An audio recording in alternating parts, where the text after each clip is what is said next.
Dr. Andes Ahmad Sukino. Mari dimulai. Ada yang perlu ditanyakan dari brosurnya? Ada beberapa pertanyaan dari brosur. Untuk brosur halaman 2 sampai 3, kebanyakan hadisnya itu dhaif. Dan ini sering dipakai oleh para mubalik untuk berdakwah. Apakah hadis ini bisa digunakan atau dipakai sebagai targhib wa tarhib, sebagai peringatan dan ancaman, Ustaz? Diulangi, halaman berapa tadi? Hadis halaman 2 sampai dengan halaman 3 ini kan kebanyakan hadisnya riwayatnya dhaif ini. Ya. Apakah hadis ini bisa digunakan untuk targhib wa tarhib, sebagai peringatan, sebagai ancaman, atau mungkin sebagai kabar-kabar gembira? Jadi ya, di majelis tafsir ini akan diterangkan apa adanya. Kalau hadis itu dhaif, katakan dhaif. Hadis itu sahih, katakan sahih. Walaupun isinya hadis dhaif tadi menggembirakan orang yang mau korban, macam-macam. Yang mengatakan hadis dhaif tadi, tiap helai bulu dari binatang korban itu ada kebaikannya. Sahabat bertanya, bagaimana dengan bulu kambing atau bulu domba? Setiap helai bulu ada kebaikannya. Ya, hadis itu memang dhaif. Barang siapa yang bisa ada kemampuan untuk berkorban tapi tidak mau korban, jangan datang di tempat sholatku ini. Hadis itu dhaif juga, ya. Maka kalau itu disampaikan hadis dhaif itu sebagai penggembira orang-orang yang mau berkorban. Namun demikian, penggembira kok hadis dhaif, kalau tidak dipakai nggak masalah. Ya, hadis dhaif itu hadis yang diragukan apakah itu betul dari Nabi atau bukan. Ya, maka di sini karena majelis ilmu dibelakang apa adanya. Nah, terus bagaimana kita menyembelih korban walaupun tidak digembirakan dengan hadis-hadis dhaif, tapi jelas ada tuntunannya bahwa korban itu adalah mengikuti aturan atau ajaran zaman Nabi Ibrahim alaihissalam. Di samping itu dituntunkan dalam Islam, termasuk ibadah nusuk, ya, ibadah nusuk.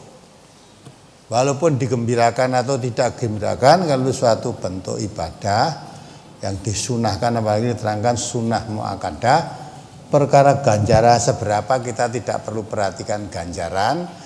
Itu karena ganjaran itu urusan siapa?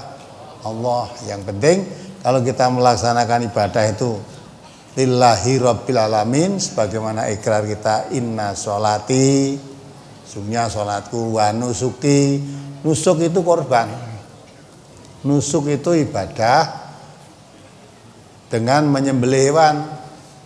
Dengan kata lain, menyembelih hewan dengan tujuannya ibadah seperti korban itu, itulah namanya nusuk. Ya, kita ikrar inna sholati wa nusuki. Kalau kita tidak pernah kurban, nusuk apa yang kamu lillahi rabbil alamin? Maka sholatku, ibadah sembelianku hanya mengharap ridhonya Allah. Maka kita amalkan korban itu, tidak usah memperhatikan hadis-hadis dhaifnya, tapi jelas korban itu dituntunkan oleh Rasulullah SAW, bahkan itu sunnah yang sangat ditekankan. Nah, itu supaya dipahami.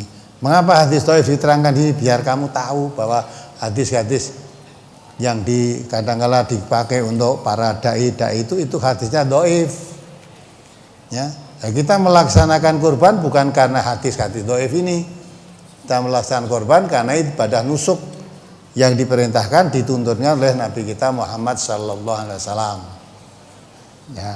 Bahkan diterangkan itu sunnah muakkadah yang sangat-sangat ditekankan. Apalagi Brosur halaman 3 masuk ke halaman 4 tentang waktu penyembelian. An Anasin qala Nabiyyu sallallahu alaihi wasallam yauman nahri man kana zabaha qabla sholati falyu'id, muttafaqun alaih.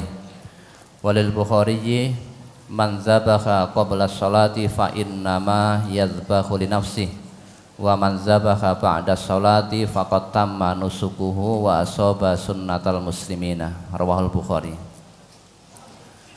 Dari Anas ia berkata, Nabi sallallahu alaihi wasallam bersabda pada hari Nahar, yakni Idul Adha, barang siapa yang menyembelih sebelum sholat Id, maka hendaklah ia mengulangi, muttafaqun alaih.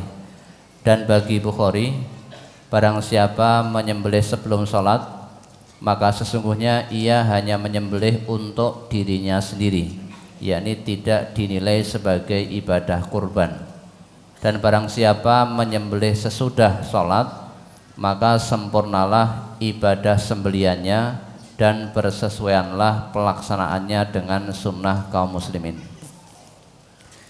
Yang ditanyakan ini pada kalimat maka hendaklah ia mengulangi, maksudnya mengulangi disembelih lagi atau mengambil kambing yang baru yang masih hidup kemudian disembelih. Kalau ngaji itu perlu kan? Ngaji itu perlu walaupun tunjukkan hadisnya, jelasnya ya. Kalau tidak dengan guru nggak paham ternyata. Coba pikiran. Tadi sebelum sholat sudah menyembelih. Sudah disembelih, sudah mati belum? Sudah. Nah, terus karena kurban itu aturannya, karena memang kurban itu ibadah ya, nusuk mesti ada aturannya. Waktu penyembelian yang dikatakan kurban itu sesudah sholat itulah sah. Maka barang siapa mau kurban kok disembelih sebelum sholat, ya, maka diulangi sembelihannya. Diulangi itu bukan berarti sudah disembelih tadi sebelum sholat dah mati, nanti baru disembelih lagi. Bukan begitu. Maksudnya, kalau memang mau korban, sembelihanmu sebelum sholat tadi itu tidak termasuk korban. Kalau ingin korban, maka nyembelih lagi. Menyembelih lagi, bukan sing disembelih tadi disembelih lagi. Ya, kalau tidak menyembelih lagi berarti kamu tidak ibadah korban. Sudah menyembelih tapi tidak korban, itu ya untuk sedekah aja. Tapi kalau kamu menyembelih sesudah sholat Idul Adha, baru kamu dikatakan ibadah korban sempurna, kamu ibadah korban. Ya, kalau memang kamu cukup menyembelih sebelum korban tadi ya sudah. Sebelum sholat sudah nyembelih, kamu tidak termasuk korban. Wah, patut tak beli, iya kamu tidak korban. Nah, kalau ingin korban menyembelih lagi gitu loh. Menyembelih lagi bukan yang sudah disembelih tadi disembelih lagi. Habis mati kok disembelih lagi gimana? Nah, jadi menyembelih lagi artinya ambil binatang lagi untuk korban. Nah, maka supaya tahu ibadah itu ada tuntunannya. Ada syarat-syarat yang harus dipenuhi. Maka untuk melaksanakan ibadah itu ilmunya lebih dahulu daripada pelaksanaannya. Wala takfu ma laisa laka bihi ilmun. Jangan kita melakukan ibadah kok belum tahu ilmunya.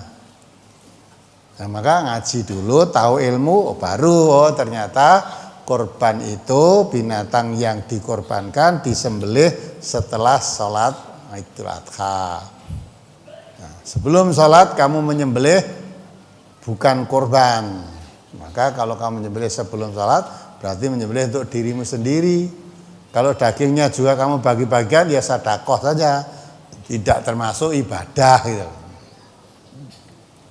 Apalagi Halaman 4 masuk ke 5. Qala Jundabun Kana Nabiyyu sallallahu alaihi wasallam yusalli bina yaumal fitri wasyamsu ala qaidi rumhaini wal adha ala qaidi rumhin. Rawahu Ahmad Ibnu Hasan.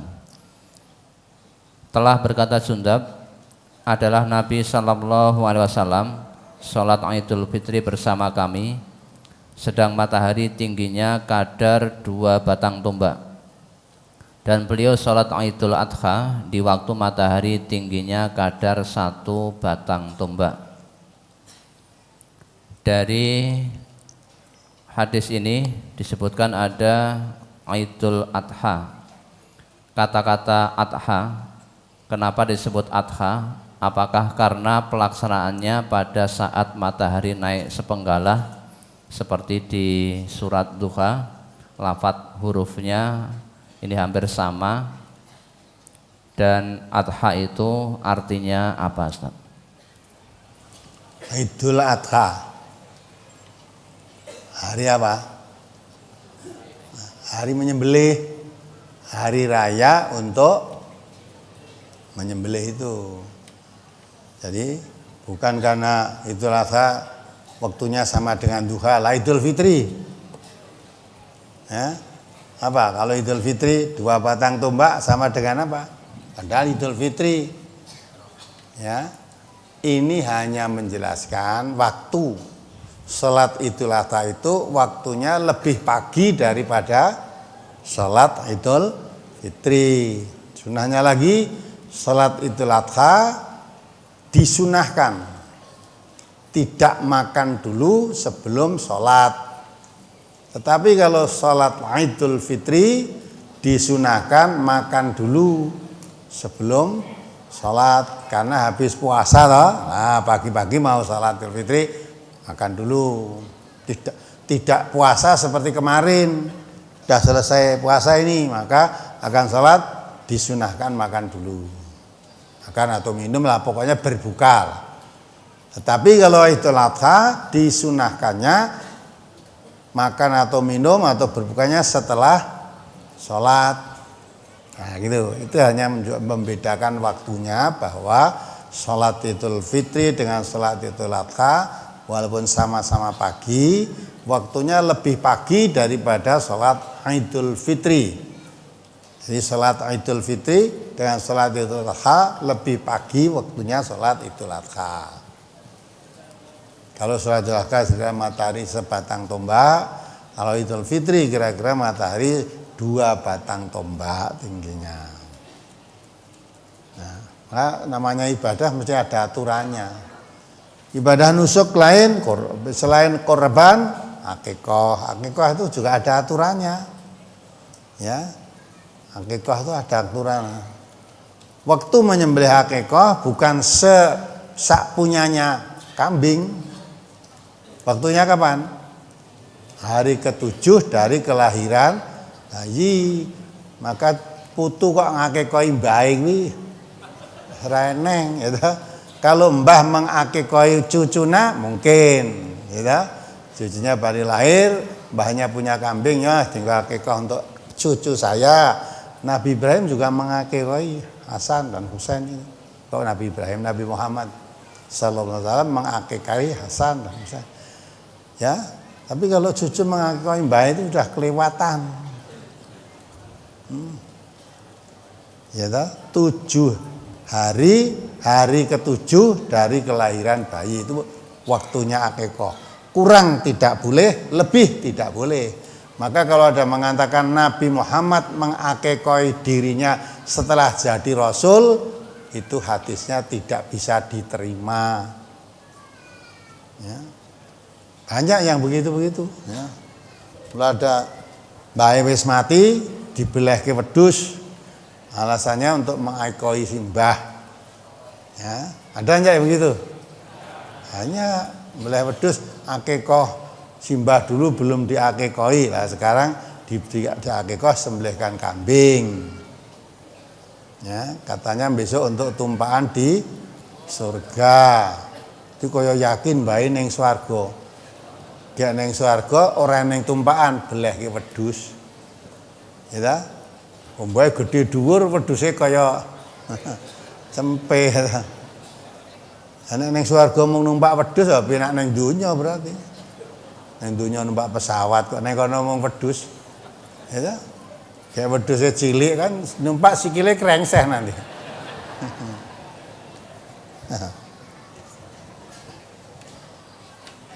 Ya, apalagi Tentang waktu penyembelian yang ditanyakan tentang penyembelian sebelum sholat id sedang niatnya untuk berkurban.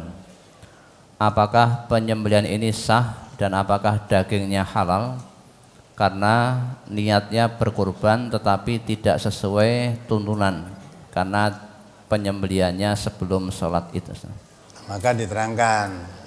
Tadi baca tadi hadisnya, kalau menyembelih sebelum sholat id berarti dia menyembelih untuk dirinya sendiri. Menyembelih untuk diri sendiri, dagingnya halal pada halal, ya. Tapi tidak termasuk ibadah kurban. Kalau kamu mau beribadah kurban nusuk, sembelihlah setelah sholat id.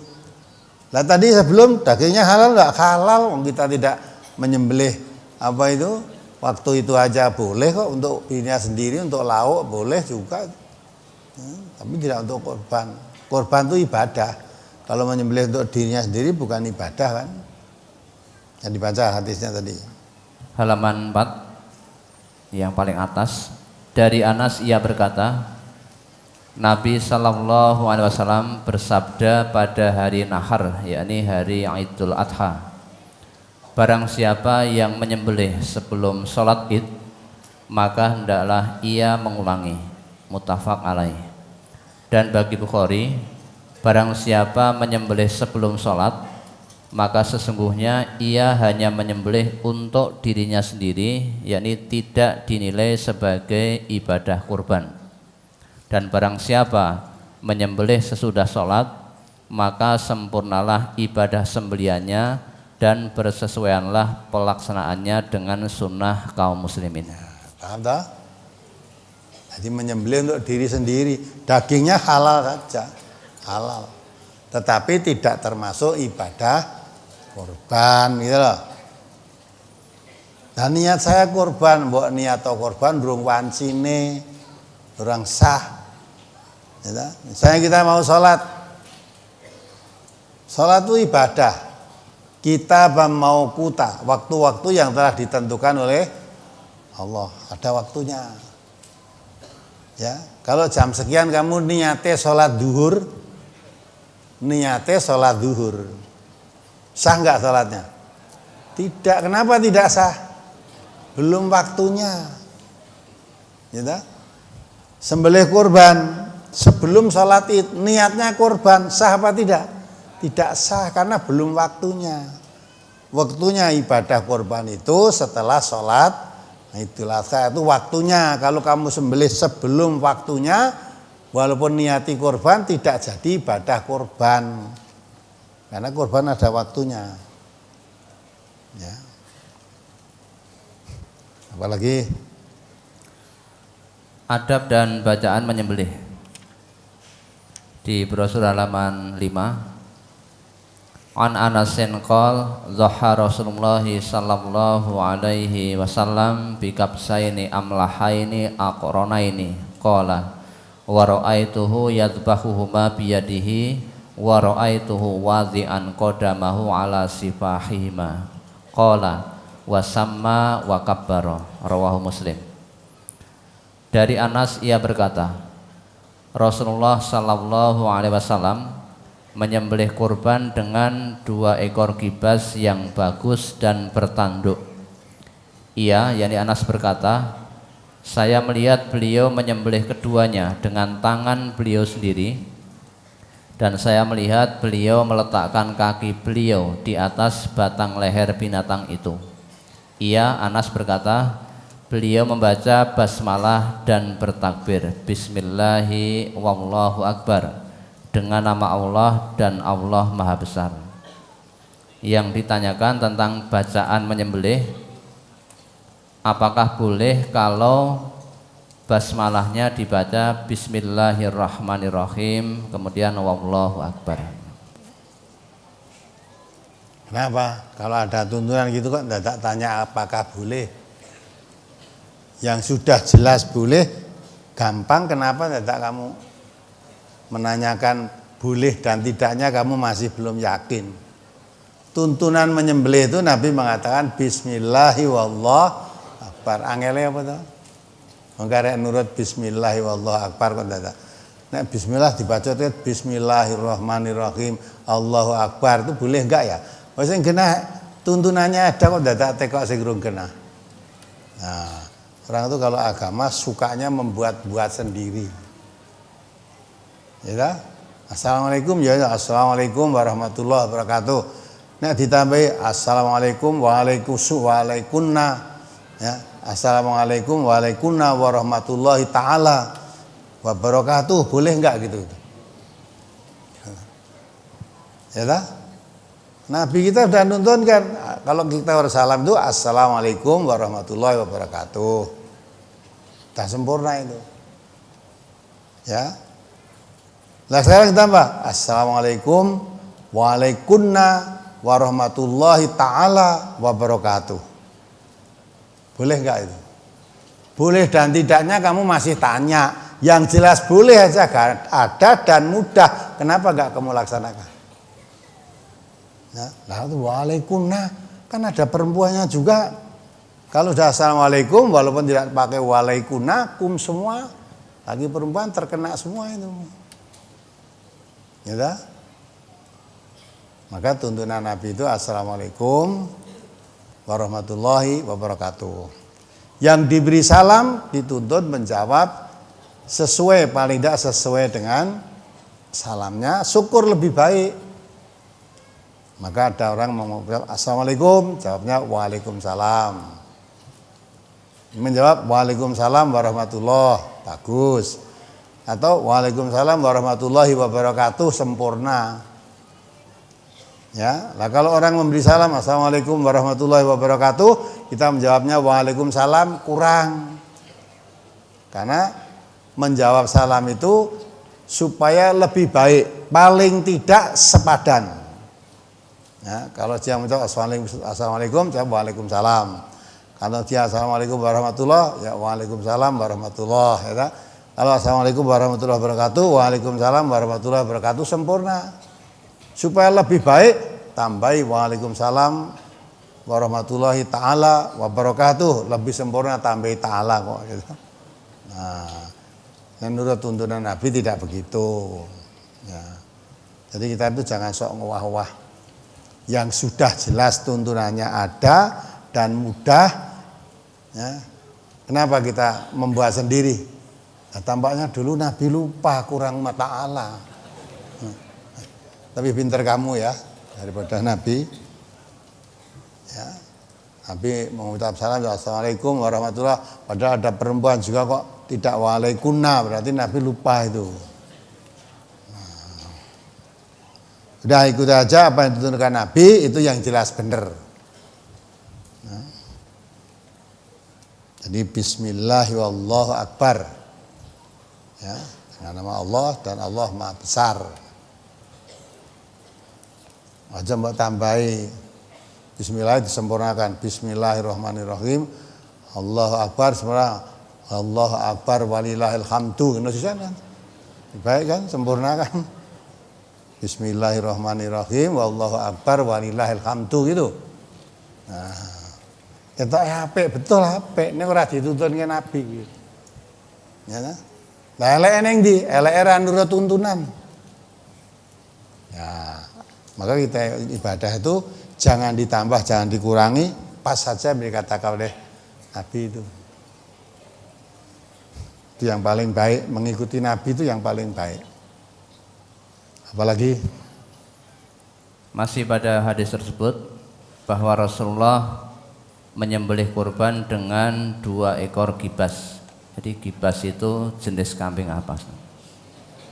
Masa orang ngerti wedhus gibas? Kamu orang kota mungkin. Nah orang desa misalnya ngerti ini, wedhus gibas ini.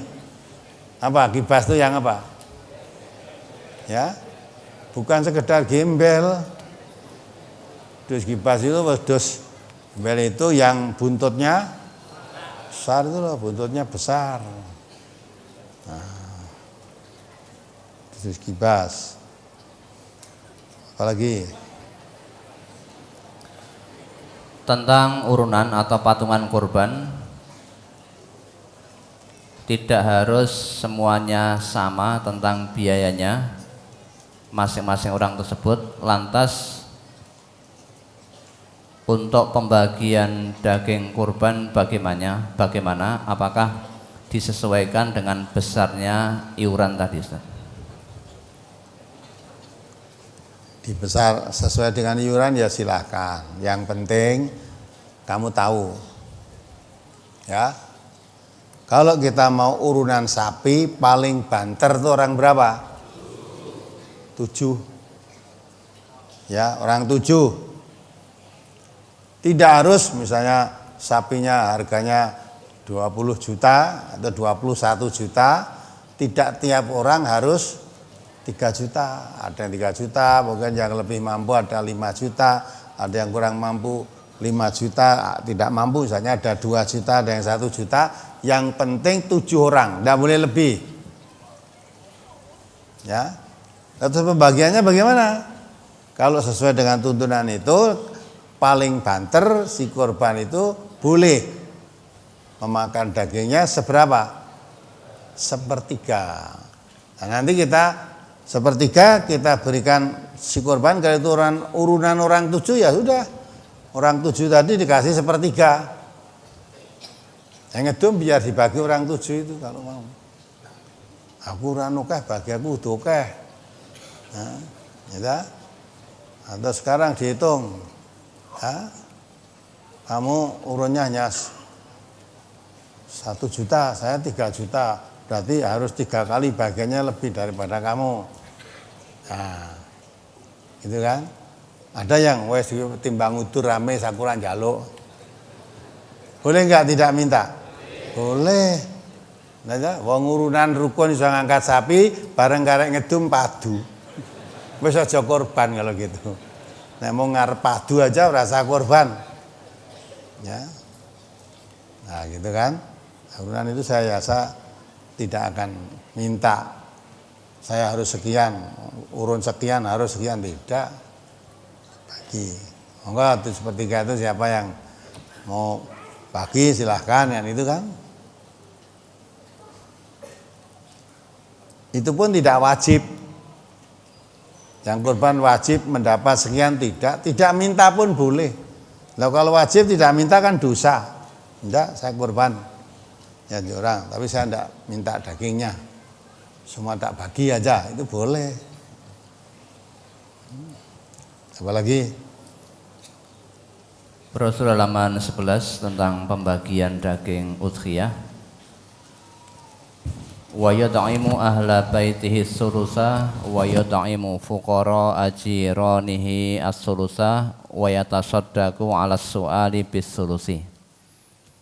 Dan beliau Rasulullah sallallahu alaihi wasallam memberi makan ahlul baitnya sepertiga, memberi makan orang-orang fakir tetangganya sepertiga, dan beliau mensedekahkan kepada para peminta sepertiga.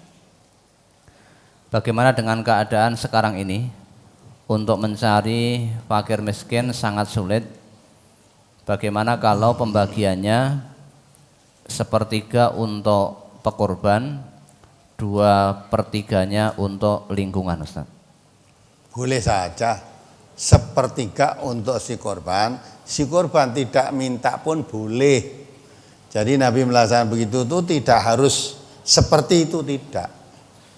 Ya, tidak harus seperti itu. Jadi kalau kita misalnya korban sapi, ya, untuk satu rumah saya sepertiga, rumah saya itu anggotanya cuma 2 suami istri atau dengan 1 anak, sepertiga sapi itu, ya, habis berapa minggu itu nanti. Nah, itu kan. Tapi tidak minta ya boleh, atau minta sebagian seperti yang bagikan kepada para penerima daging kurban itu ya boleh itu, nggak harus segitu. Ya, bagikan fakir miskin lebih dari sepertiga ya tidak salah, ya, tidak salah. Atau dihadiahkan, boleh juga dihadiahkan. Jadi pembagian itu maksudnya si pekurban itu boleh makan dagingnya, tetapi jangan lebih dari sepertiga. Ya, kalau si pekurban malah ambil 2/3 yang dibagi cuma sepertiga, berarti kan tidak korban. Itu hanya menyembelih untuk dirinya sendiri, turahane didumke tanggane. Ya. Kalau korban itu yang dimakan dengan yang dibagikan lebih banyak yang dibagikan. Maka kalau ambil paling tidak itu paling tinggi banyak sepertiga saja. Jangan lebih. Kalau tidak ambil malah boleh, atau ambil kurang dari sepertiga tidak salah. Boleh. Apalagi Halaman 12 tentang larangan menjual daging udhiyah. An Qatadah bin Nu'mani anna Nabiyya sallallahu alaihi wasallam qala la tabi'u luhumal hadyi wal adhahi fakulu wa tasaddaqu wastamti'u bijuludiha wa la tabi'uha wa in ut'imtum min lahmiha fakulu in syi'tum. Rawahu Ahmad. Dari Qatadah bin Nu'man bahwasanya Nabi sallallahu alaihi wasallam bersabda, janganlah kalian menjual daging-daging hadi atau denda haji dan daging udhiyah atau daging kurban.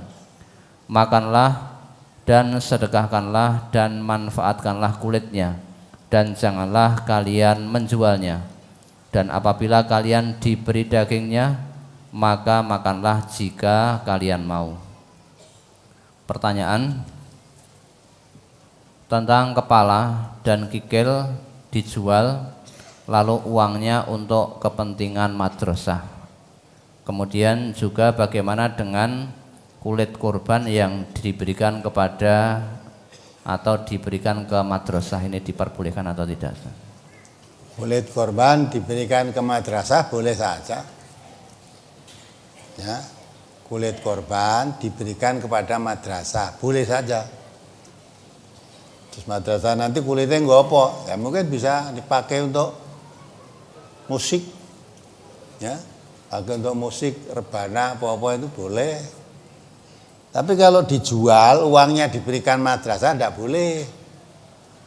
Ya, korban itu bagi daging kok, bukan bagi uang, bagi daging. Kalau bagi uang boleh, lebih baik rasa dibeles sapine. Ya dah? Rasa didol wong rung tuku. Ya dah? Maka lebih baik daripada untuk beli sapi wong arep didumke duit wae. Ya dah? Ya lebih baik dibagikan. Uang itu aja. Nah itu namanya bukan korban. Nah kalau misalnya bagi uang boleh enggak? Bagi uang berikan madrasah, berikan fakir miskin, berikan orang lain, boleh enggak gitu? Boleh, tetapi itu bukan korban. Kalau korban itu menyembelih, ya, korban orang belah piye?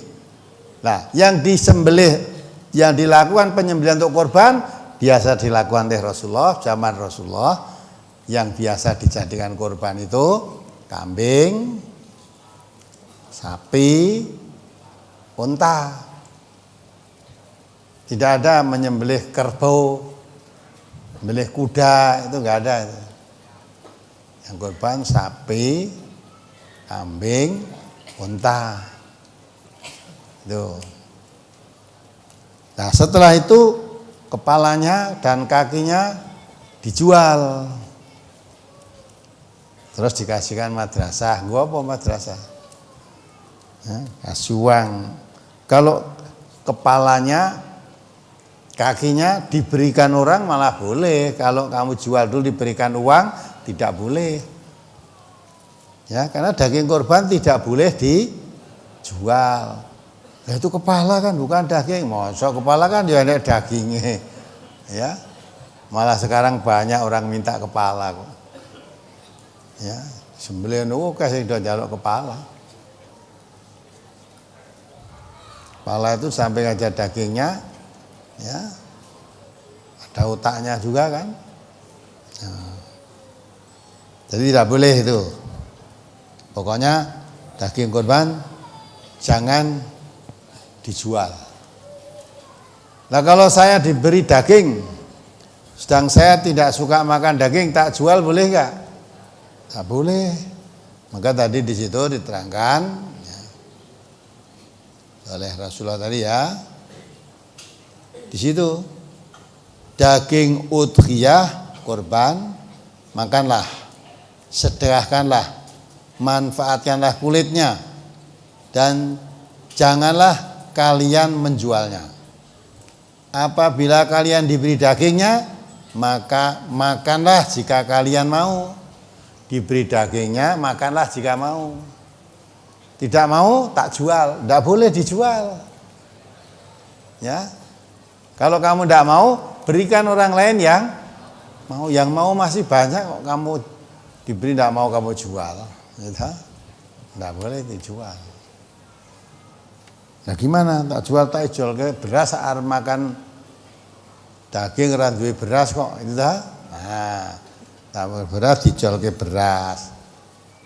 Maka kalau lihat, kalau sekiranya orang yang kamu beri itu orang miskin, tidak punya beras, kasih daging dan dikasih beras. Dan maka di situ pada hari itu bermegah-megah orang, maksudnya bersenang-senang. Wes makan daging, makan nasi sambil lauknya daging. Nah, jangan diberi daging toh dia tidak punya nasi. Arep ngliwet ranti beras, hati bang tak masak daging tak jual ke beras. Lah maka kasih beras sisaan. Lihat orang yang kira-kira tidak bisa, tidak ada makan masak nasi pada saat itu, ya dikasih daging dan beras biar untuk masak ya. Daging lauknya nasi lauknya daging. Maka orang-orang pada dikatakan tadi bermegah-megah pada hari itu, maksudnya bersenang-senang. Apalagi bagaimana dengan kepala binatang kurban kemudian dimasak buat makan panitia dan yang membantu, ini diperbolehkan apa tidak? Buat makan panitia dan yang membantu pelaksanaan. Nah kalau memang bagianmu boleh saja, boleh. Panitianya untuk bagian kepala boleh saja, dibelah bagian kepala panitia. Nah, tidak salah. Apalagi saya punya seekor kambing untuk kurban.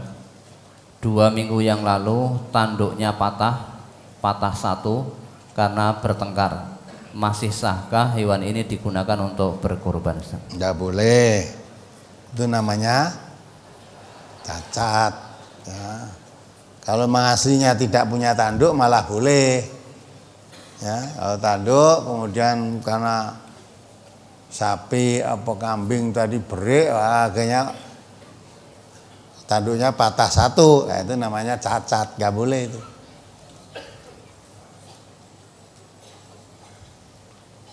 Apalagi untuk pembagian daging kurban, apakah boleh diberikan sebagaimana yang berhak seperti pada surat At-Taubah ayat 60 tentang pembagian zakat, Ustaz? Kurban itu bukan zakat. Tombok kait-kaitkan, kurban itu bukan zakat. Kalau kamu kurban beri zakat malah susah kamu. Zakat itu selain 8 golongan itu tidak boleh menerima. Tidak boleh menerima selain 8 golongan itu. Tapi kalau kurban siapapun boleh, dihadiahkan pun boleh kok. Jadi lain, kurban dengan zakat itu lain. Maka pembagiannya pun lain. Ya. Zakat diberikan anak yatim nggak boleh, bukan kolomnya itu. Zakat diberikan janda boleh nggak? Boleh kalau jandanya miskin. Dia diberi bukan karena janda, tapi diberi karena miskin. Janda diberi daging kurban boleh nggak? Boleh. Ya, jadi jangan dicampur aduk kan. Zakat itu sudah ada yang memiliki, 8 golongan itu yang mempunyai. Keluar dari itu tidak sah, tidak boleh. Tapi kalau korban boleh, berikan siapa aja untuk hadiah juga boleh. Apalagi Halaman 12 nomor 7, orang yang berkorban dilarang memotong rambut dan kukunya. An Ummi Salamata annan Nabiyya sallallahu alaihi wasallam qala idza ra'aitum hilala dzil hijjati wa arada ahadukum ayyudhhiya falyumsik an sya'rihi wa atfarihi, rawahu Muslim. Dari Ummu Salamah bahwasanya Nabi sallallahu alaihi wasallam bersabda, apabila kalian sudah melihat hilal bulan Dzulhijjah dan seseorang di antara kalian ingin berkorban, maka hendaklah ia menahan rambut dan kukunya. Tentang orang yang akan berkorban, dilarang memotong rambut dan kukunya. Bila salah satu korban mencukupi untuk dirinya dan ahlul baitnya, apakah seluruh keluarganya tadi, dilarang memotong kuku dan rambutnya sampai binatang kurban itu disembelih. tidak begitu. Memotong kuku, rambut boleh saja. Ya. Jadi hadis itu masih dipertentangkan. Walaupun riwayatnya Muslim, ya tak? Dipertentangkan. Masa motong kuku dan potong rambut orang yang akan berkorban, masa hukumnya haram? Sehingga kalau saudara memotong kuku, niat korban kok motong kuku, motong rambut, kalau itu haram dilakukan dosa apa enggak? Dosa. Jadi kalau kamu mau korban kok motong kuku, motong rambut, dosa. Atau paling tidak, andai kata tidak dosa, korbanmu tidak sah. Kan enggak masuk akal ini. Enggak masuk. Dan hadis itu masih bertentangan. Itu ada yang mengatakan ahli hadis itu hadisnya tidak sampai kepada Nabi, ya, mauquf, berhenti, tidak sampai kepada, tidak marfu kepada Nabi, sampai kepada Nabi, masih dipertentangkan. Yang kedua juga, masa korban itu sendiri hukumnya apa toh? Sunnah. Tidak korban dosa enggak? Tidak korban aja tidak dosa, masa motong kuku malah dosa? Ya? Motong kuku, motong rambut malah dosa. Bagi yang akan korban, motong rambut, motong kuku haram. Berarti nih motong rambut, motong kuku akan korban dosa kan? Padahal korbannya itu sendiri hukumnya sunnah. Tidak korban pun tidak dosa. Maka wis korban mau motong kuku dadi dosa. Ya kan? Enggak, boleh lah kamu motong kuku, motong rambut, boleh saja. Jadi hadis ini masih dipertentangkan. Walaupun riwayatnya Muslim, ada ahli hadis yang tidak bisa menerima itu. Jadi tadi antara lain, masa korbannya aja sunnah kok motong kuku malah jadi haram. Ya kan? Motong rambut jadi haram, padahal korbannya sendiri sunnah. Tidak motong korban pun tidak dosa. Ya, tidak dosa itu. Apalagi berkaitan dengan korban, apakah ada tuntunannya dari Nabi dan dicontohkan kalau kedua orang tuanya sudah pernah ikut berkorban, kemudian untuk tahun berikutnya diatasnamakan anaknya, sedang uang korban itu dari orang tuanya. Kemudian yang kedua, kalau anaknya sendiri yang berkorban dan uangnya tadi dari uangnya sendiri, apakah orang tuanya juga mendapat pahala dari korban itu? Soalnya ada yang pernah menyampaikan di daerah saya seperti itu, karena orang tuanya bisa mendidik anaknya menjadi anak yang mau mengikuti ajakan dan nasihat orang tuanya. Man amila sholihan fali nafsihi wa man asaa alaiha. siapa beramal baik, kalau ada pahalanya, pahalanya untuk siapa? Falin nafsihi, untuk dirinya sendiri. Ya tak? Nah kalau memang orang tua itu mau menyembelihkan korban untuk anaknya, ya berikan saja pada anaknya. Dia punya kambing, kasihkan kambing pada anaknya. Ya, atau dia punya uang, berikan uangnya untuk anaknya. Ya, diberikan. Biar anak tadi beli kambing untuk korban. Nah, itu berarti yang berkorban anaknya udah diberikan kok. Kemudian orang tua. Kalau orang tua anak mau korban yang niatnya untuk orang tuanya, berikan aja orang tuanya. Ya dikorbankan oleh orang tuanya, diberikan untuk orang tuanya berkorban. Ya, kalau kamu yang menyembelih korban niatnya untuk orang tua, wong ibadah kamu kok niatnya untuk orang tua. Memang ada yang berpendapat itu tuh boleh, ya tak? Tapi kebolehannya ini dasarnya dari mana? Kalau memang tidak usah begitu, wong Nabi ya niatnya menyembelih 1 ekor kambing untuk dirinya dan ahli rumah tangganya.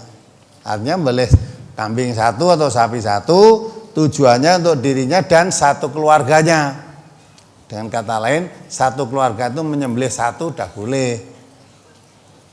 1 keluarga tidak salah itu. Kalau anaknya orang tuanya udah keluarga lain sendiri ya tak?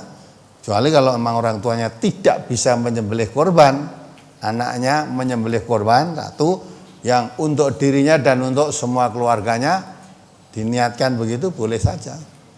Artinya ya 1 korban itu untuk dirinya dan keluarganya. Lalu saya ngedum ganjaran ini piye? Bukan urusan kita. Urusan ganjaran ini yang urus siapa? Allah. Kita korban barangnya pas kena enek ganjarannya ya mbuh kok. Ya. Kalau korbanmu niatmu itu hanya ya untuk riak sedikit saja, hilang ganjarannya. Nah, inna sholati lillahi rabbil alamin wa nusuki lillahi rabbil alamin wa mahyaya lillahi rabbil alamin. Kalau itu semua lillah pasti diberi oleh Allah ganjaran itu. Ya. Apalagi saya seorang pengurus korban, ada yang berkorban untuk suaminya, tapi suaminya sudah meninggal, dia sudah diterangkan panjang lebar, tetapi dia nekat mau berkorban untuk suaminya. Jadi bagaimana korban tadi bisa diterima atau tidak? Bisa. Ya, korban perkara niatmu untuk suami itu ya silakan saja. Kamu jadi panitia sudah beleh dagingnya didung itu kan. Ya. Orang kafir aja untuk titip korban boleh kok. Orang kafir jika ada musuh korban, dekatnya itu udah nyembelih korban, dia beli sapinya titip sapi tolong disembelihkan untuk korban, boleh enggak itu? Boleh. Walaupun orang kafir yang korban tadi enggak dapat pahala. Tapi daging yang dibagikan sapinya dari orang kafir tadi titipkan sembelih pada panitia korban, ya, disembelih oleh panitia, dagingnya dibagikan boleh. Boleh, enggak apa-apa. Walaupun yang kafir enggak ada pahalanya. Apalagi apakah doa menyembelih kurban bisa digunakan ketika menyembelih bebek, ayam atau yang lain? Karena saya sebagai pedagang ayam goreng, Ustaz. Nah, ini aneh-aneh lagi. Aneh-aneh juga. Kira aneh tuntunannya kalau belas saya baca Bismillahirrahmanirrahim. Bismillahirrahmanirrahim itu dituntunkan kalau kamu menyembelih korban. Lah kok ndak dilaleh ngene ngopo? Ya. Tuntunan menyembelih korban Bismillahirrahmanirrahim. Kalau menyembelih yang lain bukan untuk korban ada tuntunannya Bismillahirrahmanirrahim. Ya, udah.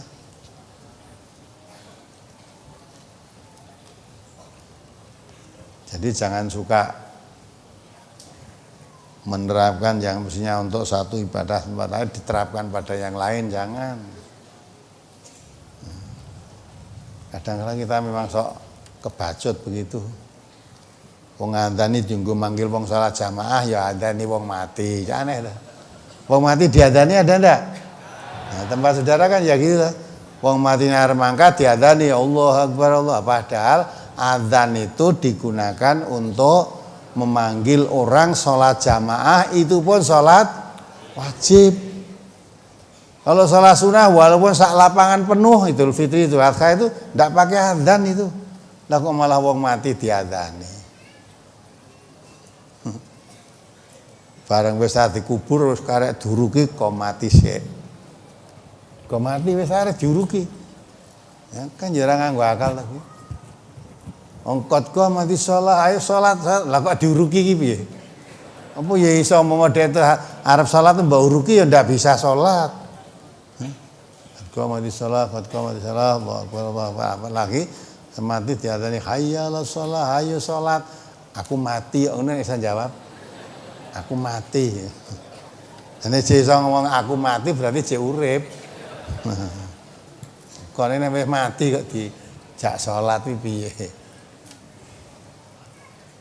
Saiki malah sekarang ada malah ngangkat ke haji ya diadani. Ada pemberangkatan haji selesai pemberangkatan budal berangkat, kalau di sini berangkat ke Donautan atau berangkat ke mana itu? Wali kota dulu berangkat dari masjid pemberangkat tadi diadani. Aneh-aneh aja kan. Orang yang mengamalkan itu ya biar, tapi kalau kita belum tahu tuntunannya jangan melakukan. Nanti kamu akan ditanya oleh Allah. Melakukan begitu kamu mendengar keterangannya siapa? Kamu lihat prakteknya siapa? Memahami ajarannya siapa? Nanti ditanya oleh Allah.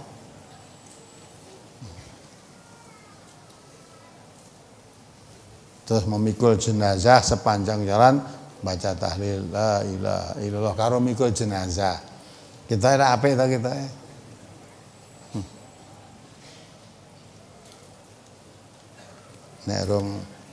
Nek rong arep dikubur diwacake Quran. Setel ketip Quran terus.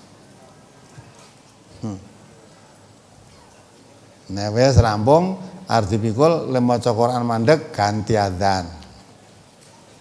Nah, wis nek mangkat sing mikulno turut dalan baca tahlil la ilaha illallah la ilaha.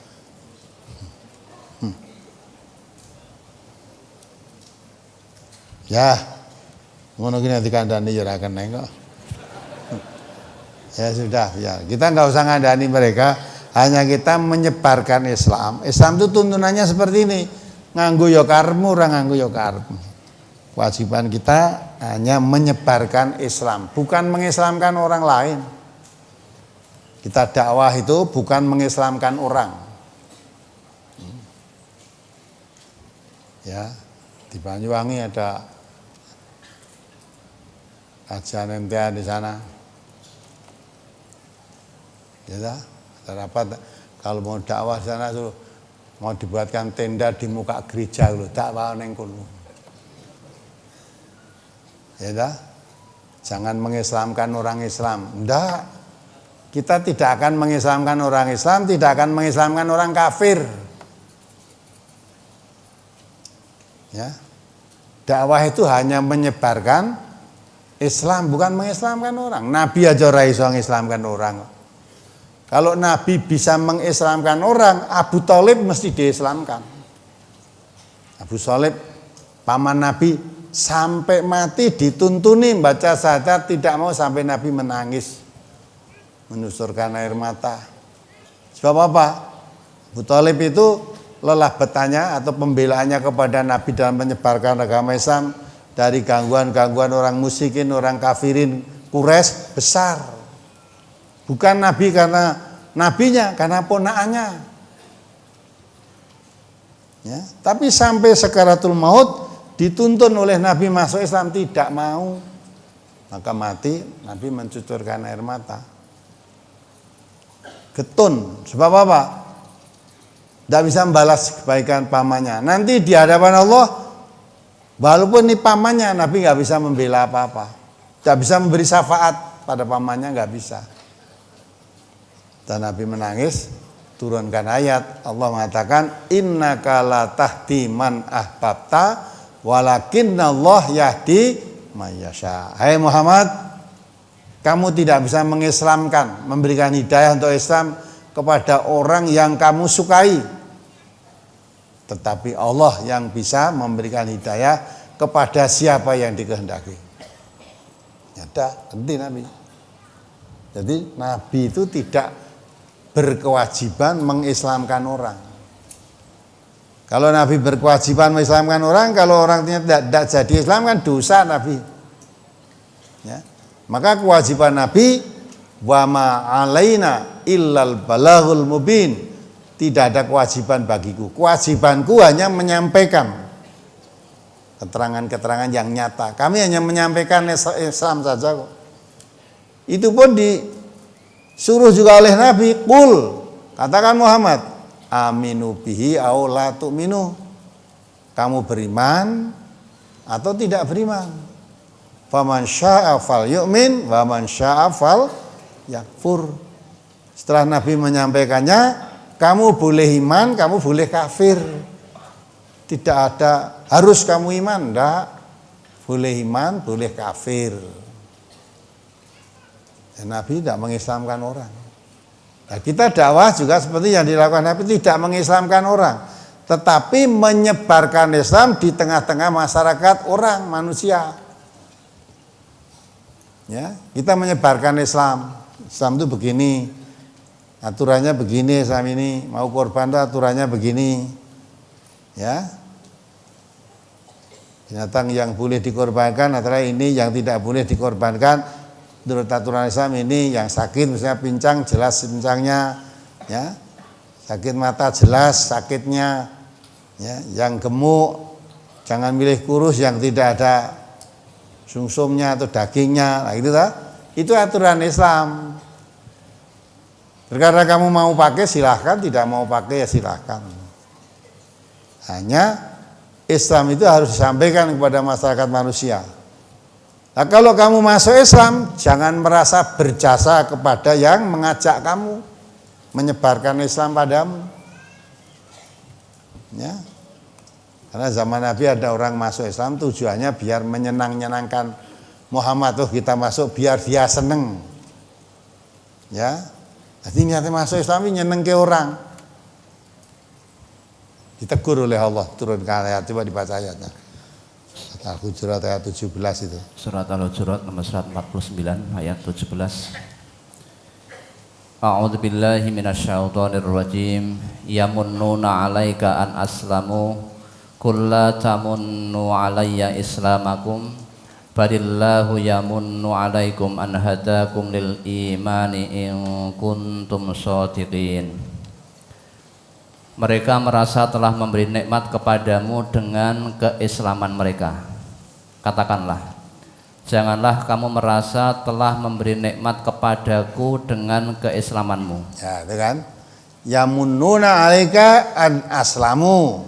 Hai Muhammad, ada orang merasa memberi nikmat kepadamu biar kamu senang, maksudnya merasa menyenang-nyenangkan kamu karena dia masuk Islam. Jadi tujuan dia masuk Islam itu biar kamu senang, kamu Muhammad ini. Nikmat kamu kan, nikmat kesenangan, saya masuk Islam biar kamu senang.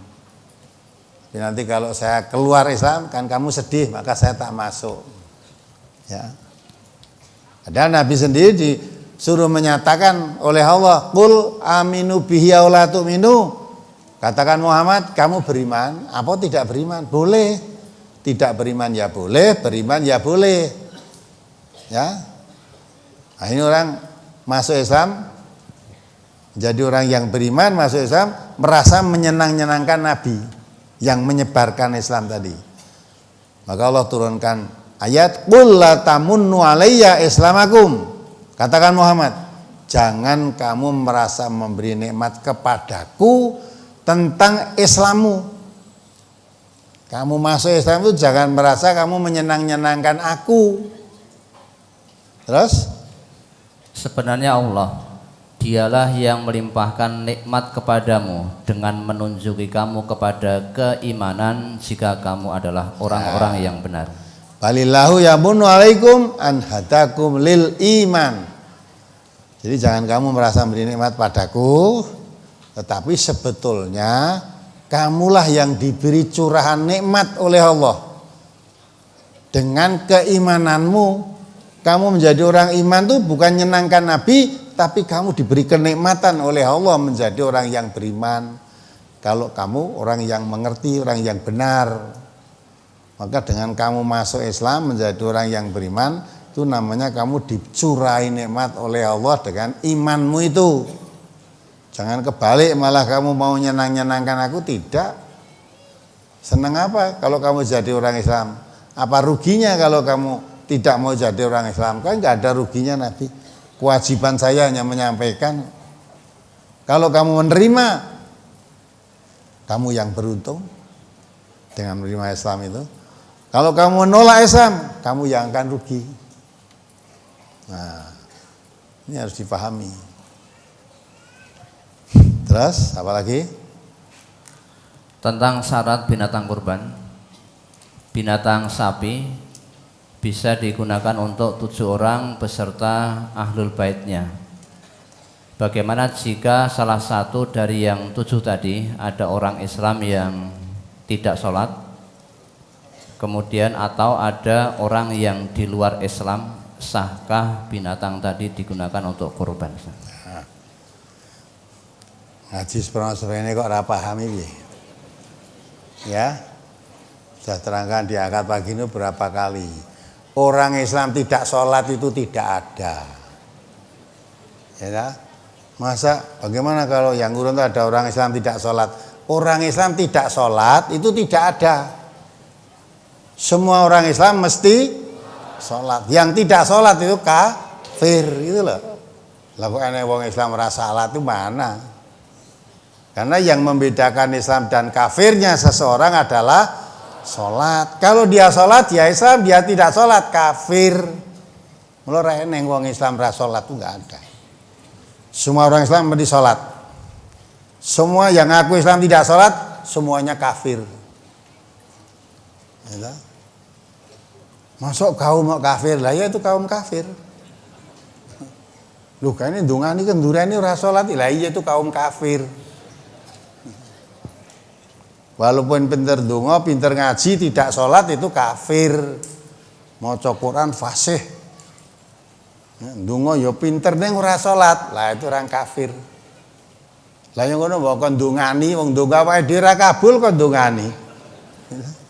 Doanya orang kafir itu tidak dikabulkan oleh Allah.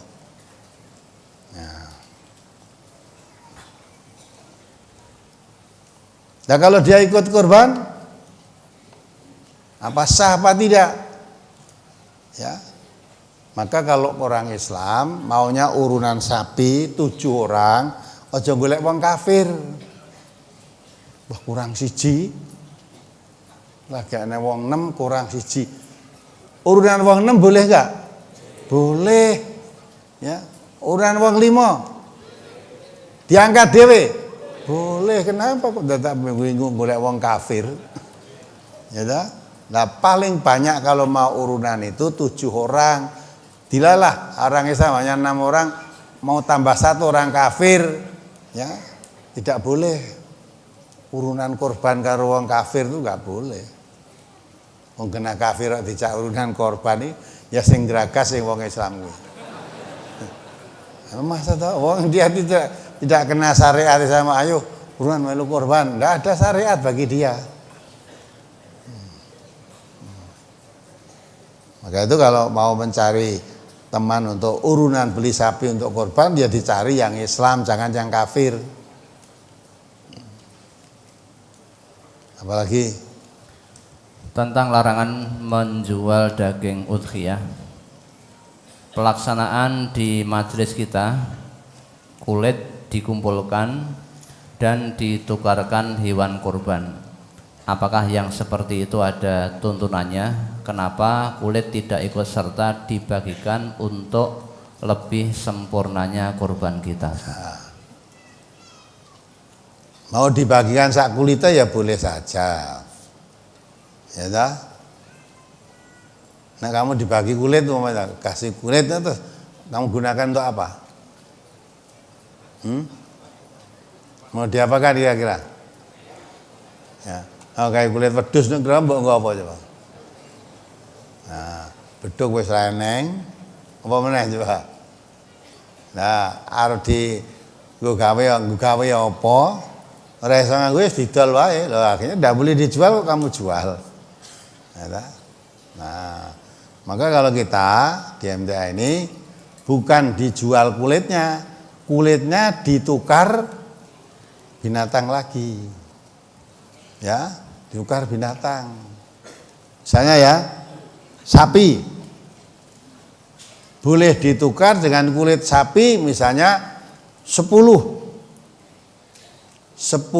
kulit sapi baru dapat sapi 1. Nah, ya kita tukar. Padahal punyanya baru 9 sapi. Padahal ini yang punya sapi itu bolehnya ditukar dengan 10. Padahal saya baru punya 9. Maka itu tak tukar ya sudah. Ini 9. Satunya yang masih dibawa sapi ini. Ya, lah maka nanti sapinya disembelih kulitnya PN udah. Jadi kita bagi dagingnya ditukarkan.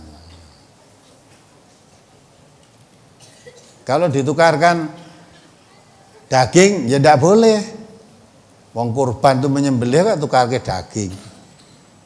Maka kalau menukarkan ya ditukarkan binatang yang hidup untuk disembelih lagi. Kalau kamu tukarkan daging tidak boleh, itu namanya bukan kurban. Kurban itu menyembelih kok buat tukarkan daging. Gitu ya. Apalagi Tentang bacaan ketika menyembelih, bagaimana bacaan ketika menyembelih binatang kurban dari hasil penjualan atau penukaran kulit tadi, dari penukaran kulit kurban para orang yang berkorban, dan di atas namakan siapa dalam membaca doa ketika menyembelih? tidak di atas namakan, Allah sudah tahu. Ya, tidak usah di atas namakan siapa-siapa, yang penting menyembelih. Tukarkan tadi, maka ini binatang ini untuk korban jadi sembelih. Bismillah ya Allah Akbar, sudah. Ganjaran ini kemana? Itu biar durus Allah tentang ganjaran itu.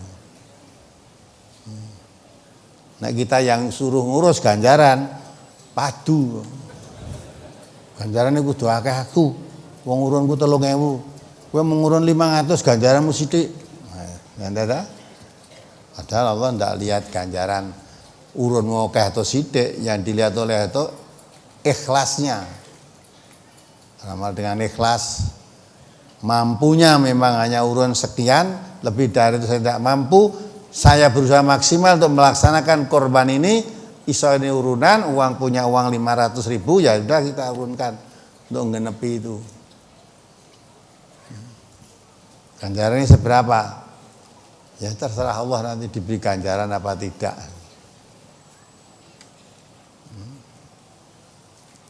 Kadang kalau wong iki dipamer-pameri ganjaran ya sok ora kepengin malah. Ya kan? Nabi menerangkan orang sholat jamaah ganjarannya 27 kali lipat daripada sholat sendirian. Ada enggak orang yang sholat sendirian? Ya. Walaupun dekat masjid, sholat sendirian yang omah. Ganjaranmu ora patek butuh. Dapati butuh. Ini dipamer-pameri duit, wah ra gelem keri itu. Ra gelem keri.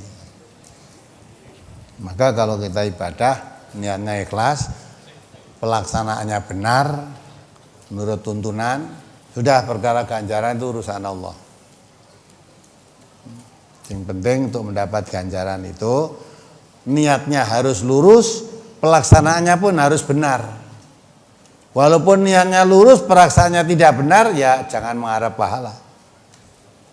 Pelaksana lurus. Ya. Niatnya lurus lillahi ta'ala aja. Tapi pelaksanaannya tidak benar menurut tuntunan. Nah.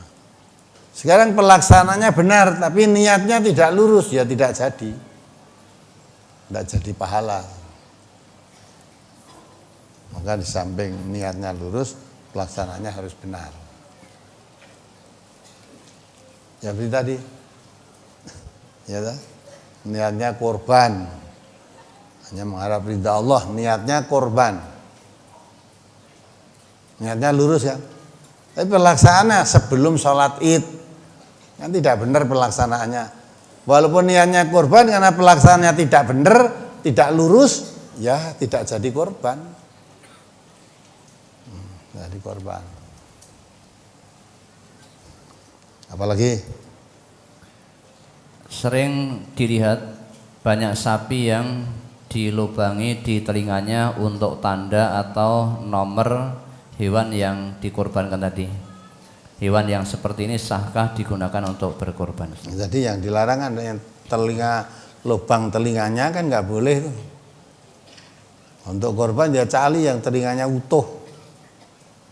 Ya, kalau nanti yang jual sapi, kalau kamu cari sapi untuk korban, wah kok telinga dibolongi, ngomong, wah ini tidak bisa untuk korban, telinganya dibolongi itu kok, itu. Nah besok lagi kalau masih tanda biar tidak dilubangi, wong tanda itu pakai dicap saja. Kalau dulu memberi tanda sapi itu dicap, ya dicap bukan gegeri itu, kan tepung itu dicap untuk tanda. Kalau dilubangi telinganya, ya udah, jadi cacat itu tadi tidak boleh untuk korban.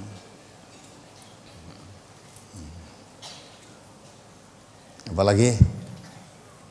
Saya pernah melihat kegiatan penyembelihan hewan korban pada saat menyembelih yang mengucapkan bacaan Bismillahi wallahu akbar itu bukan orang yang menyembelih, tapi seseorang yang di sebelahnya yang mendampingi. Yang seperti itu bagaimana, Ustaz?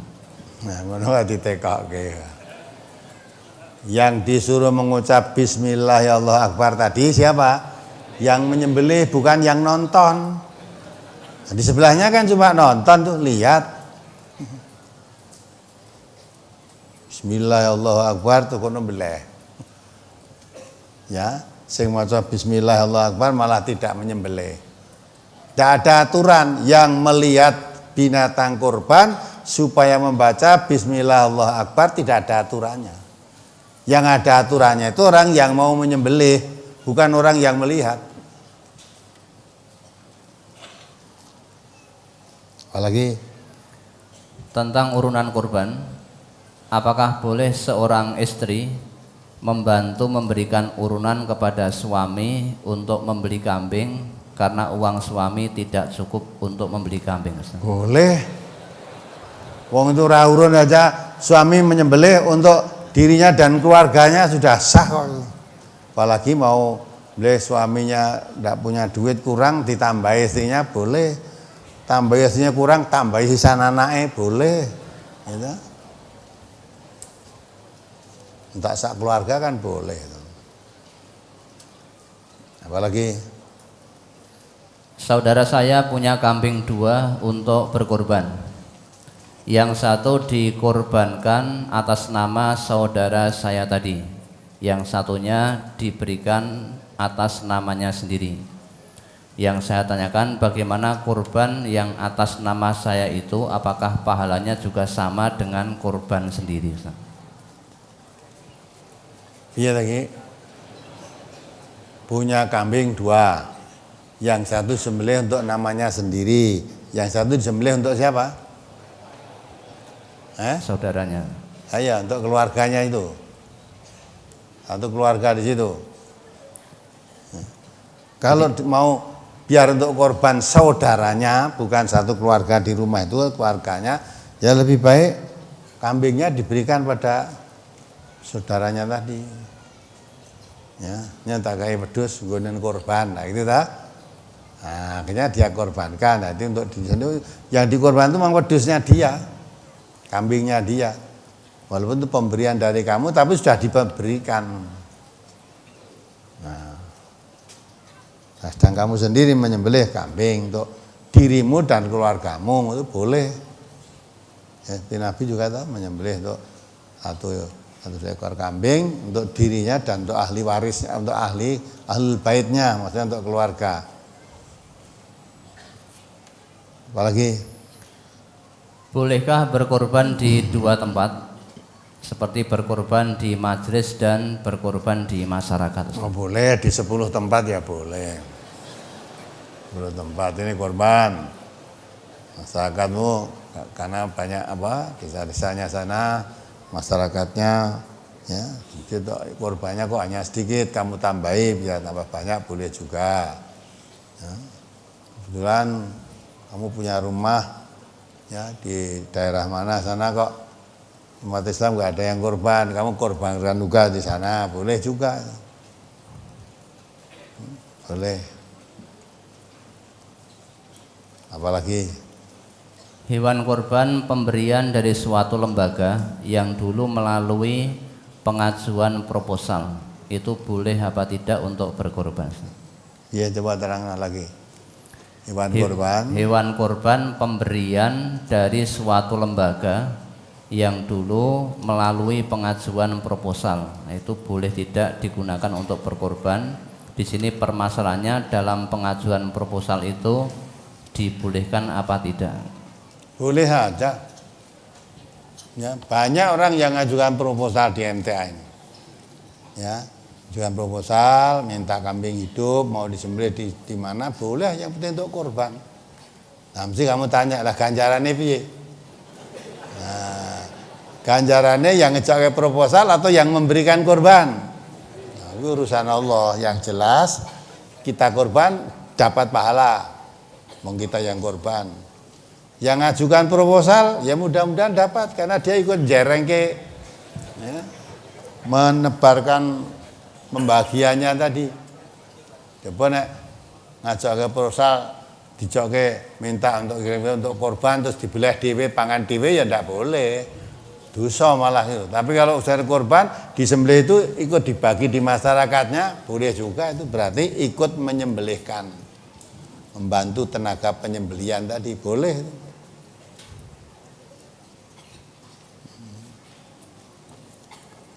MTA sering begitu, ada minta, ya, ada yang minta daging sekian besek, ya, cek dulu. Ada yang minta dikirim kambing hidup, ya, dilihat dulu. Kalau memang satu dia kita kirim kambing hidup, boleh kok, enggak apa-apa. Apalagi waktu penyembelihan korban, orang yang hadir ikut takbiran. Apakah ada tuntunannya? korban takbiran ini piye to? Nah, kamu tadi tidak baca takbir yang dibaca sejak subuh sampai akhiri nanti waktu asar habisnya sholat hadisnya hari tasrik dan asar. Ada hadisnya tadi. Coba dibaca itu, yang terakhir itu. Tentang takbir setelah sholat wajib di hari tasrik. An Jabir bin Abdullah qala kana Rasulullah sallallahu alaihi wasallam yukabbiru fi sholatil fajri yauma arafata ila sholatil asri min akhiri ayyamit tasriqi hina yusallimu minal maktubati. Rawahu Daruqutni. Dari Jabir bin Abdullah, ia berkata, dahulu Rasulullah sallallahu alaihi wasallam bertakbir pada sholat subuh hari Arafah, yakni tanggal 9 Dzulhijjah, sampai pada sholat asar akhir hari tasrik setelah salam dari sholat-sholat wajib.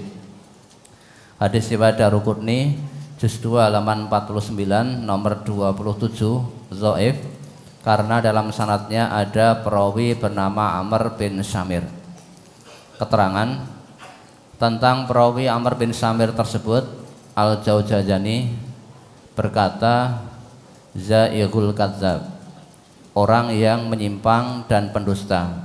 Bukhari berkata mungkarul hadis, hadisnya diingkari. Nasai dan Daruqutni berkata matrukul hadis, hadisnya ditinggalkan. Abu Zur'ah berkata dhaiful hadis, hadisnya lemah. Abu Hatim berkata mungkarul hadis jiddan, dhaiful hadis, yakni hadisnya sangat diingkari, hadisnya lemah. Lihat Lisanul Mizan juz 4 halaman 422 nomor 6283. Ya kan? Jadi ada kan, kalau habis sholat Idul Adha, terus nanti setiap habis sholat wajib membaca takbir 3 kali. Allahu Akbar, Allahu Akbar, Allahu Akbar. Umumnya kan gitu tuh. Nah, takbiran. Sampai habisnya hari tasyrik waktu asar. Kalau udah ini hari tasyrik, terakhir tanggal 13 Dzulhijjah, nanti masih membaca batas akhirnya waktu asar. Asar tadi baca takbir lagi 3 kali, dah selesai. Hadisnya ada, tapi ternyata hadisnya dhaif, tidak boleh dipakai. Ya, dhaifnya di mana? Itu ada perawi yang namanya Amr bin Syamir. Ternyata itu terkenal, ya, orang yang menyimpang dan pendusta, zahikul kadzab. Menurut Bukhari, orang itu disebut hadisnya mungkarul hadis, hadisnya diingkari. Nasai Daruqutni berkata matrukul hadis, hadisnya ditinggalkan. Abu Zur'ah berkata dhaiful hadis, hadisnya lemah. Ya, Abu Hatim berkata matrukul hadis jiddan, dhaiful hadis, hadisnya sangat diingkari, hadisnya lemah. Beberapa ahli hadis menuduh bahwa hadis itu lemah perawinya, maka tidak boleh dipakai. Walaupun di masjid-masjid diamalkan begitu, karena ada hadisnya. Tapi tidak mengerti hadis itu boleh dipakai apa tidak. Ya, boleh. Kalau kita melihat hadis ini, oh hadisnya dhaif, berarti tidak bisa dipakai alasan. Apalagi kok selama korban takbiran terus tuh malah, ya saya juga belum tahu itu. Sama korban terus diiringi takbiran terus. Tidak ada tuntunannya begitu. Walaupun takbiran itu baik, ya, walaupun baik, kalau dilaksanakan tidak nurut tuntunan jadinya tidak baik, gitu loh. Menerapkan sesuatu bukan pada tempatnya. Kamu punya sepatu baru baik apa enggak? Kudune dinggo sikil kiwa, mbok nggo sikil tengen. Kudune tengen nggo sikil kiwa, itu baik enggak itu? Sepatunya baik, ning nganggone ora apik. Nganggomu ora pas, bukan pada tempatnya. Ya. Apalagi Rasul halaman 5 pada hadis yang kedua. An Jabir bin Abdullah qala syahidtu ma'a Rasulillah sallallahu alaihi wasallam al-adha bil musalla. Falamma qadha khutbatahu nazala min minbarihi wa utiya bi kabsin fazabahahu Rasulullah sallallahu alaihi wasallam biyadihi wa qala bismillahi wallahu akbar hadza anni wa amman lam yudhhi min ummati. Rawahu Abu Dawud. Dari Jabir bin Abdullah, ia berkata, aku sholat Idul Adha bersama Rasulullah sallallahu alaihi wasallam di musola. Setelah beliau selesai berkhutbah lalu turun dari mimbar, maka didatangkan seekor kibas, lalu beliau menyembelihnya dengan tangan beliau dan beliau mengucapkan bismillahi wallahu akbar hadza anni wa amman lam yudhhi min ummati. Dengan nama Allah dan Allah Maha Besar, kurban ini dariku dan dari umatku yang tidak berkurban. Mohon dijelaskan pada kalimat yang akhir ini, kurban ini dariku dan dari umatku yang tidak berkurban. ya, Itu maksudnya jelas itu. Jadi Nabi menyembelih binatang kurban itu dengan niat pada Allah, kurban ini dari aku, dari Nabi maksudnya. Di samping itu juga dari umatku yang tidak bisa berkorban. Artinya bagi umat Islam yang memang hari korban tidak bisa berkorban, tidak usah sedih.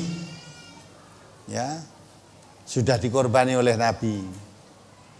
Ya, tidak usah sedih.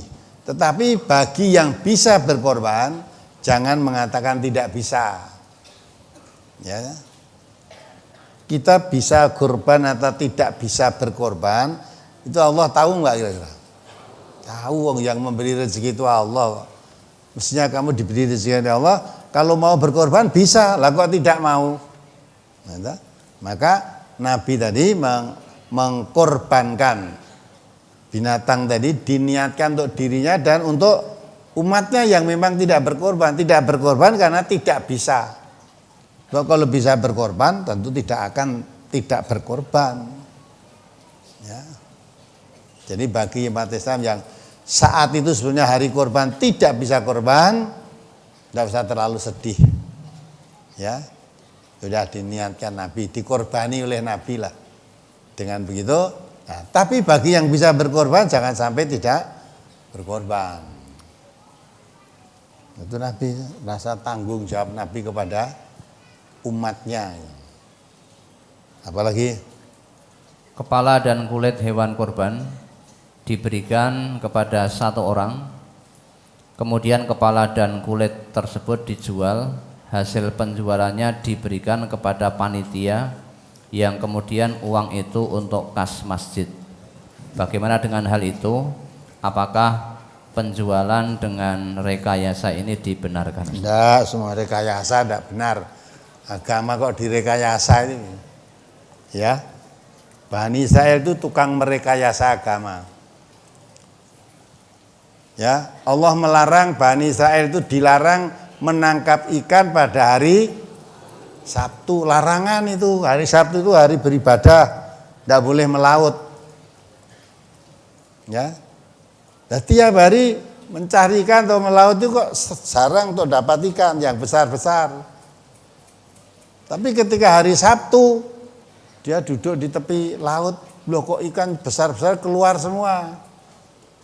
Dan rupanya ikan tuh ya punya insting, ngerti nek Sabtu itu hari libur dia tamasya. Ya, tidak boleh ditangkap. Nah, karena itulah dia merekayasa aturan Allah itu. Pokoknya dilarang menangkap tuh hari Sabtu. Hari Sabtu dia tidak melaut, tapi masang jaring. Yang jaring itu dibikin sedemikian rupa, kalau ikan masuk tidak bisa keluar. Nek cara desane dhisik jenenge wuwu ya. Nah, di dalam jaringnya itu dikasih makan. Dipasang hari Jumat. Ya. Nah, pas ikan keluar hari Sabtu, lihat jaring itu ada makan, masuk di situ semua ada. Tapi hari Sabtu mau mengambil, takut ini hari larangan. Maka diambilnya pada hari Ahad. Ya. Ya, formalnya memang dia tidak melaut hari Sabtu, dia di rumah atau bekerja lain. Ya, hari Sabtu udah. Nah, ternyata hari Sabtu sudah masang jaring di situ. Nah, itu merekayasa kan. Binatang-binatang, ikan-ikan tadi tertangkapnya ya hari Sabtu. Nah, hari Ahad mengambilnya. Maka kalau dianggap melanggar hari Sabtu, tidak, saya hari Sabtu tidak melaut kok. Itu merekayasa. Tapi Allah, apa yang diniati oleh Bani Israel tadi, memasang jaring hari Jumat, mengambil hari Ahad itu tujuannya apa Allah tahu. Maka akhirnya dikatakan oleh Allah, kunu qiradatan khasiin. Kamu suka melanggar hari Sabtu, maka jadilah kamu kera yang hina. Jadikan kera yang hina karena melanggar hari Sabtu. Padahal dia tidak pernah melanggar hari Sabtu. Ya. Ya itu merekayasa tadi. Akhirnya ditanya, ya tidak, tapi hakikatnya iya. Kalau memang kamu masang jaring harus direndam 1 malam, kenapa mesti kamu pasang hari Jumat? Kok tidak pasang kamu hari Ahad, ambilnya nanti hari Selasa, kok tidak begitu? Mesti yang dipilih kok dina Jumat, ya karena memang sasarannya itu hari Sabtu itu. Nah, yang begitu pun Allah tahu. Dorongan yang mendorong perbuatanmu begitu karena hatimu itu tahu Allah. Maka sekalipun dohirnya tidak melanggar, tapi karena rekayasamu tadi, tujuanmu apa Allah tahu, maka dianggap kamu sebagai kera yang hina, suka melanggar larangan hari Sabtu tadi. Apalagi sapi yang lubang telinganya tidak sah untuk berkurban. Bagaimana dengan sapi yang dilubangi hidungnya atau dikeloi, sahkah untuk kurban? sah. Ya. Kalau itu untuk dilubangi itu tidak cacat. Memang alat untuk kendali. Ada orang ngono lah memasang alat mengendalikan sapimu piye coba. Ya ta? Mengendalikan sapi ya nek ora dikeloi gitu. Sapi ini melayu le nyekeli piye.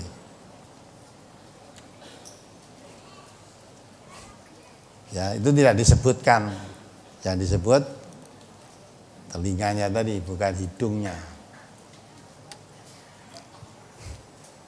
Apalagi hari tasyrik adalah tanggal 11, 12, dan 13 dari bulan Dzulhijjah. Bagaimana untuk puasa 3 hari pada tiap-tiap bulan untuk dilaksanakan? Apakah boleh dilaksanakan puasanya dimulai tanggal 14 karena tanggal 13-nya masih hari tasyrik, Ustaz? boleh. Ya, yang penting jangan puasa hari larangan. Hari tasyrik itu hari larangan. Oh, ini tidak puasa. Padahal mestinya puasa 3 hari karena hari 1 hari larangan, ya tinggal 2 ya. Memang kamu melakukan begitu silahkan saja. Idza amartukum bisya'in fa'tu minhu mastata'tum. Kalau bisa 3, tapi karena 3 yang 1 masuk hari larangan, dapatnya 2 ya boleh kamu lakukan 2. Ya. Boleh itu. Mestinya 3, tapi yang 1 hari larangan ya saya tidak puasa. Atau puasa tinggal 2 hari, ya sudah. Tanggal 13 tidak boleh. Karena tinggal tanggal 14 dan 15 bulan Dzulhijjah. Boleh dilakukan begitu.